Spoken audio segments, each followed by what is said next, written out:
I'm Tracey Masella, and you are watching Straight Talk with Tracey. Thank you for joining us. Today I am going to be speaking with Dr. Erin Clyfield, who is the Program Director of the Eating Disorder Program at Silver Hill Hospital. Thank you for joining us, Erin. Thank you for having me. Lots to discuss regarding eating disorders. I wanted to focus today on body image and how particularly our youth can develop in these times of social media a healthy body image. Big, big question. Yes. So let's start by defining what is considered a healthy body image. Okay. Great question. And I guess first we can think about how we would define body image in general. So body image, I would say, is really a sense of one's body. It's the mental image and the feelings one has, thoughts, attitudes, beliefs, a sense of one's body in space and how it feels and how it looks. And so it's really a sense of one's body and again, the attitude and what it means to have the particular body you have. So a healthy body image, I think, is pretty much having an accurate appraisal of what your body looks like, you know, what it feels like, how it is seen, so you have an accurate sense of what it means to be in your body, as well as, and I think this is important, acceptance of your body as it is, you know, including imperfections, you know, flaws, because our bodies are designed to be imperfect. So it's also allowing yourself to have the body you have, imperfections and all, accepting those, and also along with that, I think what's important is not defining one's self-worth and identity by your body image. So, you know, it's all of that. It's knowing your body, accepting your body as it is, and not defining your entire being and your self-worth and identity based on that body image. That's a healthy body image. That's a lot. It is a lot. It's a tall order. Yeah. So developmentally, when do we as human beings begin to have a perception or an idea of how our body is in relationship to the world and to our identity? Right. I mean, I think it happens really pretty early on, and actually younger and younger, you see younger kids really getting bullied by their bodies, but I would say it's, you know, sort of late, you know, elementary school, usually 5th grade or so, kids are starting to really be aware of their bodies. They're starting to have a sense of how they measure up relative to their peers, you know, and the sense of whether they're being accepted. And so even as early as 5th grade, I'd say, is when people start to have a sense of, ooh, I'm different from my peers, and, you know, I want to be more like them, and they start to think about themselves in terms of their bodies, not just who they are as people anymore, you know. And that corresponds, I would imagine, to the beginning of puberty. Exactly. Which is wreaking havoc on their bodies anyway. So they're going through, it's a huge period of transition. Absolutely. Yeah. Absolutely. You know, and it's a time of incredible vulnerability. I mean, kids at that age, you know, again, identity, hormones, that's wreaking havoc with, you know, their sense of themselves, their bodies are starting to change. And for many kids, they will say, I felt betrayed by my body. You know, my body used to be like this, now I don't feel like I have a sense of control over what it's doing and how it's maturing. And so they are really vulnerable at a time when they're starting to become more socially aware and how they're perceived and seen by the opposite sex. And so they're starting to change, and they're more vulnerable at a time when it has more meaning than ever, and more importance in terms of their identity. Right, and the challenges are greater. And the challenges are greater, and again, the confusion is greater. They're starting to think more about themselves, their identities, who am I? And again, the hormones are flaring up, and they don't have as much control over their emotions, and all kinds of things are flaring up at a time, again, when their bodies are changing and they're more vulnerable than ever. Right. Now, with the advent of social media, which we are taking advantage of here today. Yes, for the good. For the good, I hope. Yes, that's our goal. Yeah. How has social media changed this developmental period for our kids? Yeah, it's a great question and a really important one. Well, you know, before social media, even media generally, Yeah. I mean, what happens with media is that it tends to distort, and it's presenting a certain image. And I think media, you know, has been sort of designed to sell products and to sell images. So it is based on unrealistic and unattainable images. So, you know, you find that, again, we take those kids who are vulnerable and you know, susceptible to these messages, and then we have the media who are presenting these biased, distorted, unrealistic images, and these kids are vulnerable to that, and they think, oh gosh, if I could just look like that, the the beauty myth, the ideal, then I'd be happy too. It's the beauty myth, you know, happiness equals thinness, and so they become vulnerable, not realizing that these images are distorted and unrealistic and unattainable. So, you know, media has preyed on that in general. Now take social media, and it's like the media on steroids. You know, because what are kids? Instant access. Instant access, and you know, those pictures are designed to present an image. I mean, I laugh. Kids take pictures, and then they spend 3 hours deciding which one. Is it this angle? Is it that angle? Let's see, my chin is up on this, you know, which, oh no, we've got to retake, so, you know, 300 more pictures to find that one that's just perfect, just right. And so we see how distorted it is in terms of what's real. You know, the reality of how we look as people. Nobody wants to be vulnerable. I mean, when was the last time somebody posted a picture on social media of lying in bed without makeup, sad, depressed, alone, although some do that, but the majority are presenting that perfect moment. I'm laughing, I'm smiling, and kids see that, and again, they think about their reality, which is perhaps more realistic. Sometimes I feel sad, sometimes I'm happy.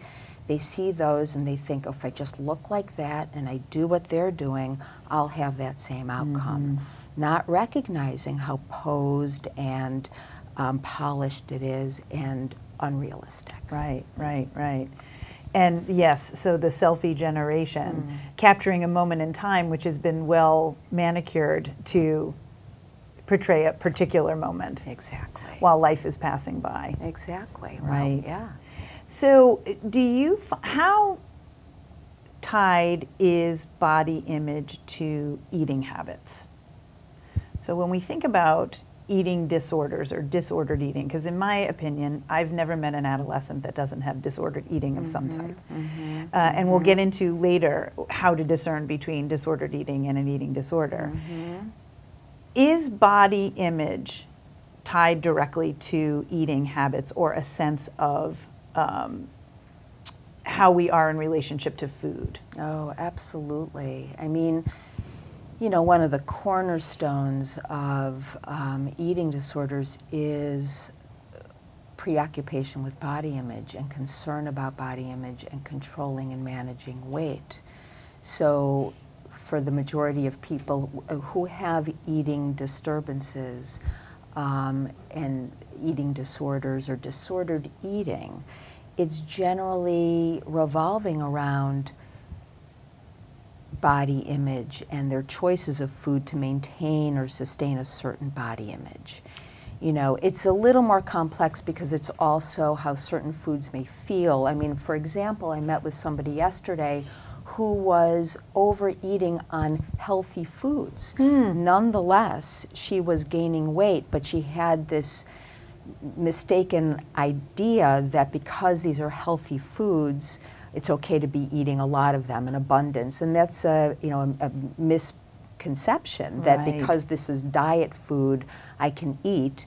You know, it was kind bars, but she was overeating on them, so they were still being used for emotional eating. But the point is that a lot of times people are making their decisions about what to eat, and what I say, it's kind of mind. You know, the mind is making the decision rather than listening to the body. So the mind is asking, well, if I eat this, what effect will it have on my weight? So it really is the mind determining the shoulds, the shouldn'ts. I should eat this, I shouldn't. Why should you or shouldn't you? Because it will have ultimately an effect on my weight, controlling my weight and my body image. So again, it's being used in the service of weight control and again to design a certain body, to sculpt a certain shape. Right. And you talked earlier about a fact-based perception of your body, so being able to look in the mirror and see the strengths and the weaknesses, the beauty and the flaws. How does a child develop that? Well, and you know what's interesting about that is that for most people there are body image distortions. When people look in a mirror, they don't necessarily see their body as others see it. Correct, There's going to be biases and distortions, and I think it's important for people to realistically know that, to say, you know, what I'm seeing may not be the truth in a sense, with a capital T. And again, that's why I really want to emphasize the meaning of that. What does that mean to you? What's the importance of that in terms of your self-worth? Can I look in the mirror and say, whether I'm seeing it realistically or not, that's my body, you know, yeah, that's a little imperfect, and that is too, and I'm going to go about my day. So be it. You know, not that this will now define me. I'm going to get back into bed and pull the covers over my head, or I can't go to a party on Friday night because, you know, there's this or that and it's not quite right. So it's putting it in perspective. It's saying, okay, you know, yes, less than perfect, and now I go about my day. So the level of impairment we measure to say how much does a distorted body image impair our daily functioning? Absolutely. Yes. The degree to which it's interfering with my functioning, interfering with my happiness. Okay. Great. We're going to take a quick break. When we come back, we're going to talk a little bit more about disordered eating, eating disorders, and also what parents can do to support their kids through that developmental puberty body change time. For 1 in 4 Americans, mental illness hits close to home. And since 1931, Silver Hill Hospital has also been close to home. For individuals and families facing the challenges of mental illness, Silver Hill offers a highly trained, compassionate staff that provides state-of-the-art care in a beautiful and private setting. If mental health issues hit close to home, remember, there's a world-class psychiatric hospital right in the neighborhood.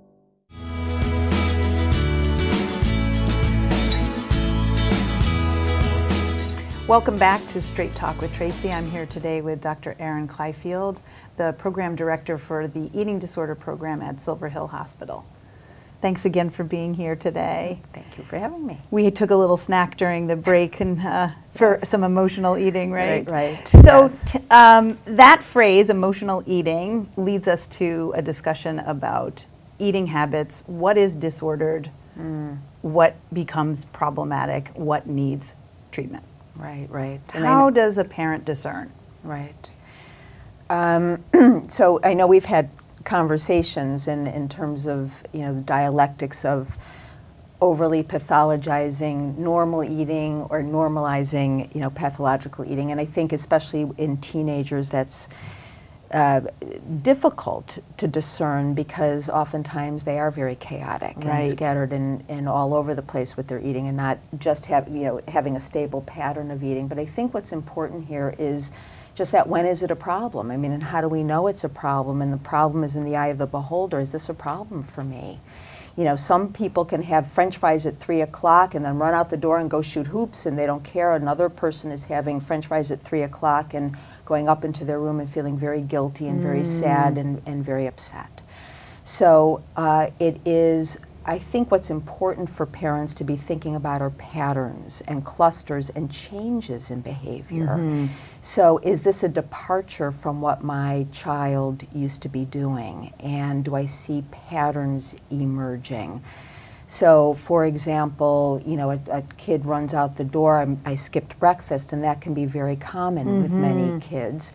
But did my child skip breakfast, then comes home and says, oh, you know, I'm not hungry, I ate lunch, I'm not hungry now, and then is shuffling food around at dinner and seems more withdrawn and more depressed, and then goes up to her room and is isolating and doesn't seem to be socializing with her friends as much. I mean, again, you look for the big picture here, and this was my child who used to be running outside and had lots of friends and phone calls, and now she's isolating and seems more withdrawn and more depressed and more anxious. again, the patterns. And, you know, used to have carbohydrates at every meal, and now, you know, say, no, I don't want the potato for dinner. So we look for the patterns, we look for their changes in behavior, and to really sense whether this is becoming a problem. Now it gets even more tricky because for many kids, they don't want to admit it. They don't want to acknowledge that this is a problem. Sure. And they're saying, you know, because at some level it's serving an adaptive function. As much as it's creating problems in their lives, they also start to feel like it is solving problems. Again, this is what I need to do for my self-esteem. I need to control my weight.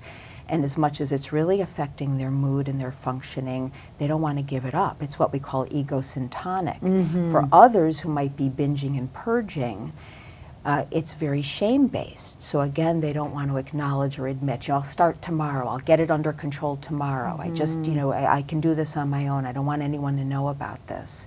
So in either case, they may be dissembling and being deceptive. They don't, you know, in denial. They don't want to acknowledge or admit this is a problem.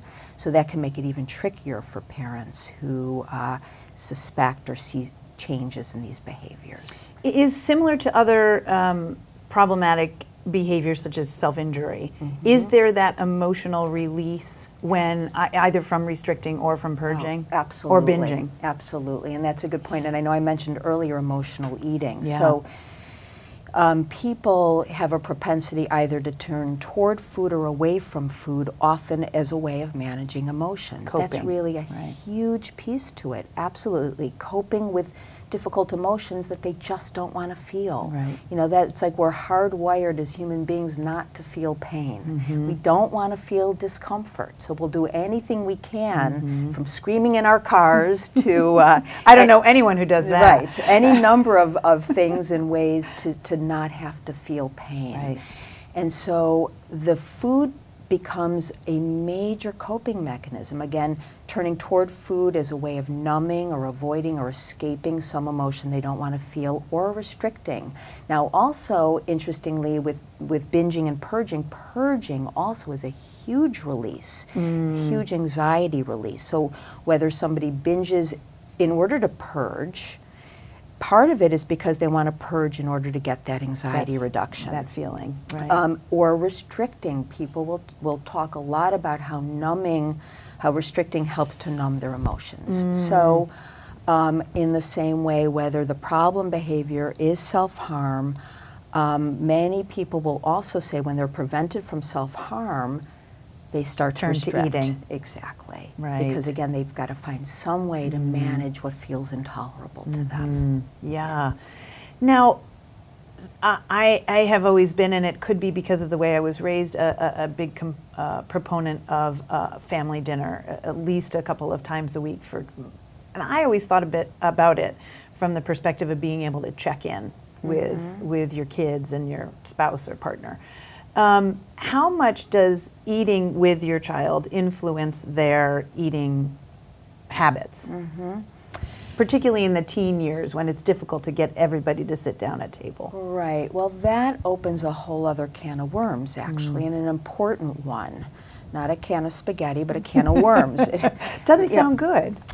Right. No. You know, interestingly, I mean, there's a lot of thoughts I have about this. My first thought was, you know, when you sit down, if a child is already preoccupied with body image and food, you'll notice that they're not available at the meals anymore, that they're self-absorbed. They are preoccupied, so they're not as available for the conversation and for the, you know, the whole sense of joining together and attachment and the affiliation. I mean, think about it. When people come over to your house, where do you end up gravitating? Kitchen. The kitchen. Of course, right. It's warm, it's inviting, it's where and it's food-based, and it's a way of celebrating life. So you could see the light starts to go out in the child's eyes. They're pushing it away. They're in a struggle. They're having a battle within themselves. I want to eat. I don't want to eat. I mostly don't want to eat right now. And they're not available for the family discussion. But also important in the question you asked, it's not just the family meals. And this gets back to how to help our kids. is to check in. Parents need to check in with their own attitudes Right. about body and weight and food and healthy eating, and because again, in my mind, healthy eating is balanced and flexible. Now, many people in our society have a different view of that, right? Healthy means it's kale and quinoa, right? And so again, our message, the very important message is balance and flexibility, and Right. all foods fit. We need to know that everything in moderation is okay, and that's a healthy lifestyle. So one of the important things is when we're having that family meal, I want to know that there's balance on that table and that there is conversation. And again, for parents to really check in with their own belief system. Do they themselves believe that happiness equals thinness? Their own belief in that, in the message, worthiness is about body image, and many parents will fall prey to those same Right. messages. So they need to be careful in the messages they're conveying to their kids. Right. So it's not just social media that's giving these messages. If a young girl loses weight, she gets a lot of feedback, I think, from her family and peers certainly as well. It's not just social Absolutely. media, but hey, you look great. Wow, did you Yes. lose weight? Hugely. Conversely, if a child gains weight, they might get a negative response to that. Ooh, maybe you shouldn't hit the French fries so hard. Absolutely, absolutely. The messages at home are so important. And, again, back to what you had raised earlier about the time of puberty when bodies are changing, to remember that kids are hugely sensitive to that around that time. They're struggling with it. They're having their own struggles and emotional crises over, my God, my pants aren't fitting the same way. What is this? What's happening? What's changing? And for boys, too, the pressure's in the other direction, what we call bigorexia, which is, am I big enough? Do I have enough muscles? Sure. Where's my six-pack? I mean, so in both sides, to call a boy a wimp or to say to a girl, ooh, I'm seeing some changes there, even if it's, well-meaning teasing, you've got to realize how sensitive the kids are, and this is not something to tease about. Right. Because they are having such a struggle with it themselves. Right. So again, the messages from the family that puberty, that the changes in body, this is completely normal, and to see it as a positive, kind of way in which you're maturing, you're growing, any ways to frame it where the child can feel better about it. Certainly not to inflame the sense of fear and anxiety around it. And it's amazing how many parents will, in fact, inflame the fear and anxiety. And there was a great article, actually, a few years ago by Brene Brown in the New York Times about how parents were actually suggesting to their girls to hike their skirts up a little bit. I mean, legitimately, maybe that's why you're not getting the attention from boys. I mean, giving these messages that are really falling prey to what are negative, unhealthy messages for children. Right, right. So, yeah, it begins at home. Oh, absolutely. During that begins at time. home. So Yeah. how does a parent begin to talk to a teen that they suspect might be going through some difficulty with eating, body image, that sort of thing? How do you begin that conversation? Right. Well, so again, I'll answer that in a few different ways. By expressing a concern about what you're seeing in terms of changes in behaviors. In DBT we talk about mindfulness, observe, describe, non-judgmentally, and really huge on the non-judgmentally. Yeah, so non-judgmental for our lay folks is not an opinion, it's a judgment. A judgment is when we categorize something as good or bad. Right. So you can say, I like ice cream, which is an opinion, Right. or judgmentally you can say, ice cream is terrible. Right. So categorizing something into good and bad. Exactly, thank you. And so I see you're spending a lot of time in your room by yourself. Now again, Fact-based. Fact-based, and Right. it may be good, it may be bad. That's She may right. be in there studying away for her SATs and great, because she's been needing to do that for a while. Right. Again, we don't have a judgment, we don't know, but I see that this has been a change.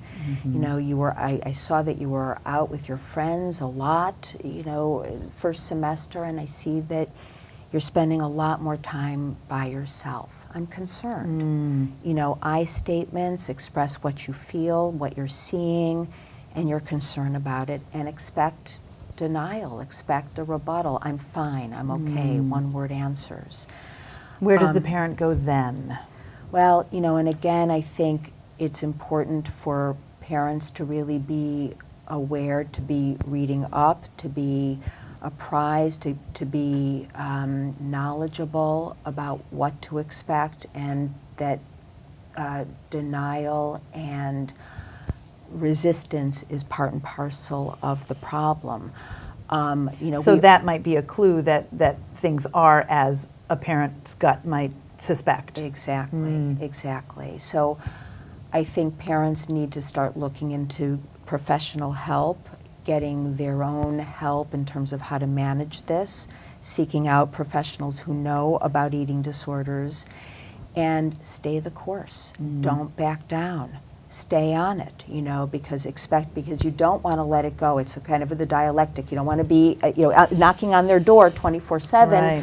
and you know, badgering at the same time. You don't want to bury your head in the sand. Right. Be appropriately apprised and aware and knowledgeable about what's going on, and seek out professional help. You know, ask questions. You know, ask people. You know, how do I ask questions? And again, be aware of the signs and the changes in your child. So what are the resources for kids to look to using social media to how to boost their self-image, their body image, to start to turn away from those unrealistic expectations of the supermodels and look more towards a healthy or adaptive body image, accepting? Right, right. You know, so I think it's important for parents to kind of teach media literacy, you know, to help their kids understand how unattainable these images are and how unrealistic and polished and manicured. There was a great, it just reminded me of Jamie Lee Curtis many, many years ago, was brave enough to come through and be vulnerable and to show. There was a picture of her, you know, photoshopped and airbrushed and all of this of what she looked like, and then a picture of how she really looks. And she said, this is the reality of who I am. So folks, don't believe what you see, you know, on the screen. And that was a beautiful moment, and it doesn't happen. So for parents to teach their kids to think critically, to think, you know, skeptically about these images, not to buy into those myths. At the same time, there's a lot in terms of promoting healthy body image. It's looking, it's exploring personal values and goals. You know, what are my hobbies? What are my interests? How do I define myself as a whole person? Not me as defined by my body, but who am I? What matters to me? Where are my passions? Where are my interests? What do I care about in life? One of the things I love to do with my residents is I ask them, what do you look for in other people? You know, what matters to you about other people? What are those qualities? What are the personality characteristics? I've never had a person tell me that they look for the size of a person's calves. I've never once heard that. That's right. Right? You know, I base my friendship on calf muscles. No, you know, it's loyalty, it's friendship. We have fun together. I can count on this person. They care about me. You know, I know they have my back. Well, that's what matters about you too. And so we do a lot of work around that, but what really forms attachments? What's important in relationships and attachments? So I try to get them to see those qualities in themselves as well. You know, also things like looking in the media and look at the various people that you may admire and respect. And again, look for the varieties of shapes and sizes out there and how they come in all kinds of packages, and you'll be really surprised to see that the thing that matters to you is how they smile or the light in their eyes. When you really tune into your own wisdom, you recognize that that's really what's important, and that's probably what's important about me as well.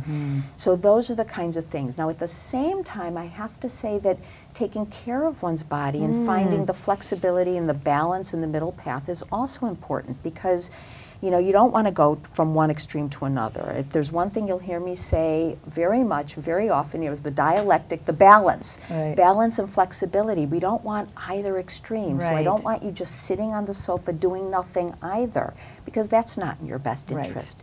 I also don't want you at the gym for 6 hours a day, but where's the middle path? And it's like, look for the 3 Fs, the fun, friendship, and fitness. You know, find the things about activities, do it for the right reasons, because I do feel good when I do it. So either extreme will foster obsessive preoccupation. So healthy self-esteem comes from good self-care. You know, yeah.